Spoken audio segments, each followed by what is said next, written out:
Justice Kamal Pasha കൂടി നമ്മളോടൊപ്പം justice Kamal Pasha ഇപ്പോൾ സമസ്ത മെക്സവനെ തന്നെ ലക്ഷ്യമിട്ട് എന്ന് കരുതി അതിനെ സ്വീകരിക്കുകയാണോ വേണ്ടത്? കാരണം സമസ്ത ഒരു കാര്യം പറയുമ്പോൾ സ്വാഭാവികമായും മുസ്ലിം വിഭാഗത്തിന് അവരുടെ മതപരമായ കാര്യങ്ങളിൽ ഗൈഡൻസ് നൽകാൻ കഴിയുന്ന ഒരു സ്ഥാപനം എന്ന നിലയ്ക്ക്, ഒരു സംഘടന എന്ന നിലയ്ക്ക് കാണുന്നത് കൊണ്ട് മറ്റ് ഇടങ്ങളിലേക്ക് കൂടി അത്തരം ഡയറക്ഷൻസ് ഏറ്റെടുക്കുമോ, അല്ലെങ്കിൽ സമസ്ത അതിൽ വ്യക്തത വരുത്തേണ്ടതുണ്ടോ?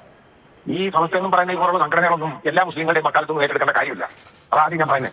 അപ്പൊ അത് അങ്ങനെയൊന്നും ഇല്ല, കാര്യമില്ല. അതിനകത്ത് കുറെ കടൽക്കഴവന്മാർ കുറെ ഇരുന്നു കുറെ അഭിപ്രായങ്ങൾ വിളിച്ച് പറയും. അതൊന്നും ഇന്നത്തെ കാലാവസ്ഥയെക്കുറിച്ചോ ഇന്നത്തെ കാലത്തെക്കുറിച്ചോ ചിന്തിച്ചിട്ടല്ല ഇതൊന്നും പറയുന്നത്.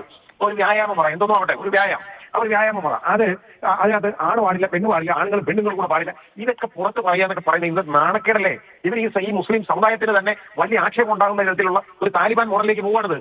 വളരെ മോശമായ ഒരു സംഭവവികാസമാണ് ഈ കാണുന്നത്. അതേ ഞാൻ പറയുന്നുള്ളൂ. ഇതൊക്കെ ഓരോരുത്തർക്ക് പറയാൻ അവരൊരു ഇഷ്ടമാണ് പോകുന്നത് പറയുന്നതൊക്കെ. ഇവന്മാരാണ് ഇതൊക്കെ പറയാൻ, അവിടെ സ്ത്രീകൾ പറയാൻ ഇവന്മാരെ പിടിച്ച് മൂക്കിയെത്തി കളയോ? ഇവിടെ ജനാധിപത്യമാണ് ഇവിടെ, അല്ലാതെ ഇവിടെ മതാധിപത്യം അല്ല. അത് ആദ്യം തിരിച്ചറിയണം.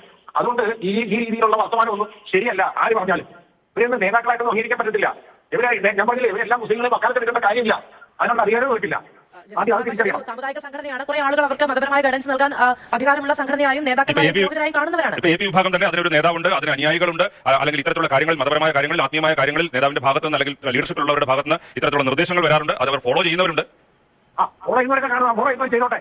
അല്ലാതെ ഇതൊന്നും കാണാൻ വർത്തമാനം പറയാന്ന് പറയുന്നത് ഈ സമുദായത്തെ തന്നെ, ഈ മുസ്ലിം സമൂഹത്തിന് തന്നെ ആക്ഷേപിക്കുന്നതിന് തുല്യമാണ്. ഈ കാലത്തെ വെച്ച് നീങ്ങണ്ടേ എന്ന് പറയുന്നത്. ആണും പെണ്ണും തമ്മിൽ കണ്ടാൽ എന്താ പ്രശ്നം? ഇവിടെ ആദ്യം മനസ്സിലാക്കുക. ഇത് ആദ്യം അതൊന്നും തിരിച്ചറിയാം. ആണ് പെട്ടെന്ന് തമ്മിൽ കണ്ടാൽ എന്താ കുഴപ്പം? അവർ മോശമായിട്ട് പോകുന്നെങ്കിൽ നമുക്കത് പറയാം. അങ്ങനെ ഒരു സംഭവം ഇല്ലാത്തടത്തോളം കാലം ഈ രീതിയിലുള്ള വർത്തമാനം ശരിയാണോ ഇന്നത്തെ കാലത്ത്? അത് ചിന്തിക്കാൻ മതി.